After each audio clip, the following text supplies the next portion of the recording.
Hello അസ്സാം വലൈക്കും. എന്തൊക്കെയുണ്ട് വിശേഷം? അപ്പം നിങ്ങൾ ഈ കാണുന്നത് ഇതാ പായസം ഉണ്ടാക്കുന്ന സംഭവമാണ് കേട്ടോ.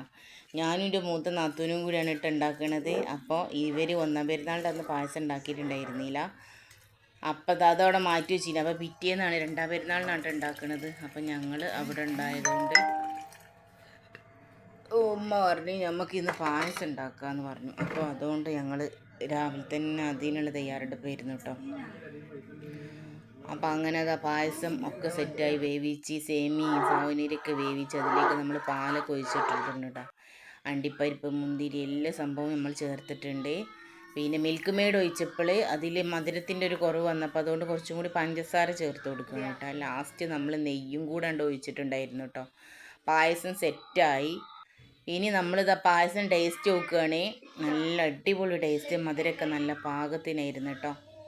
അപ്പോൾ അങ്ങനെ പായസവും കഴിച്ച് പിന്നെ ഇതാ ഞാൻ കുറച്ചൊരു പാത്രത്തിലെടുത്തിട്ട് ഞാനും എൻ്റെ മോളും കൂടി കഴിക്കുകയാണ് കേട്ടോ. അപ്പോൾ അവൾക്കും കൊടുത്ത് ഫസ്റ്റ് അവൾ ആ എക്സ്പ്രഷൻ കണ്ടില്ലേ, ചെറുതായിട്ടൊരു ചൂടുണ്ടെന്ന് തോന്നുന്നു, അതാണ് അത് കണ്ടത്. അപ്പോൾ എങ്ങനെ അതൊക്കെ കഴിച്ചതിന് ശേഷം ഞാൻ ഉച്ചക്കത്തെ വിഭവം എന്താണെന്നൊന്ന് നോക്കിയതാണ്. ഞാൻ കണ്ടിട്ടേ ഇല്ല, അതൊക്കെ നാത്തും സെറ്റാക്കിക്കണം അപ്പോഴത്തേന് കേട്ടോ.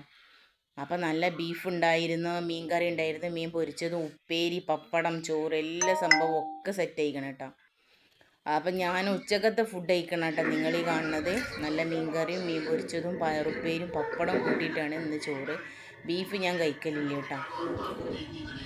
അപ്പം അതിലേക്ക് ഞാൻ ഒരു ഗ്ലാസ് പായസം എടുത്തിട്ടുണ്ടായിരുന്നു. അപ്പോൾ ഉച്ചക്കത്തെ ചോറിന്ന് അടിപൊളിയായിട്ടുണ്ട്. അപ്പോൾ വീട്ടിൽ വന്നാൽ പണി ഒന്നും ഉണ്ടാവലില്ല, പിന്നെ ഞാൻ എടുക്കലും ഇല്ല കേട്ടോ. പിന്നെ നമ്മളെ വീട്ടിൽ വരുമ്പോൾ നമ്മൾ നല്ല റെസ്റ്റ് എടുക്കൽ. അപ്പം നമുക്ക് പിന്നെ ഇവിടെ വരുമ്പോഴല്ലേ നമുക്ക് ഇങ്ങനെ റെസ്റ്റ് എടുക്കാൻ പറ്റുള്ളൂ, നല്ല സമാധാനത്തിൽ ഇങ്ങനെ ഇരിക്കാനും പറ്റുള്ളൂ കേട്ടോ. അപ്പം നാത്തൂനുണ്ടായിരുന്നു, ഓള് പിന്നെ രാവിലെ തന്നെ എല്ലാ ജോലിയും ഓള് തന്നെ ചെയ്യും.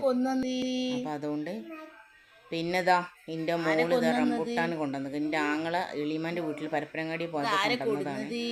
അപ്പം അന്ന് റംബുട്ടാൻ ഇതാ എനിക്ക് കൊണ്ടു തരികട്ടോള്. അപ്പം അതൊക്കെ കഴിച്ചതിന് ശേഷം പിന്നെ വൈകുന്നേരം ആയപ്പോൾ നാത്തൂന് ചോളം വറുത്തിട്ടുണ്ടായിരുന്നു കേട്ടോ. അപ്പം അതും കഴിച്ച് വൈകുന്നേരത്തെ ഡേ ഇങ്ങനെയാണ്ട് കടന്നു പോയി. ലാസ്റ്റ് ഞങ്ങൾ രാത്രി ആയപ്പോൾ വീട്ടിൽ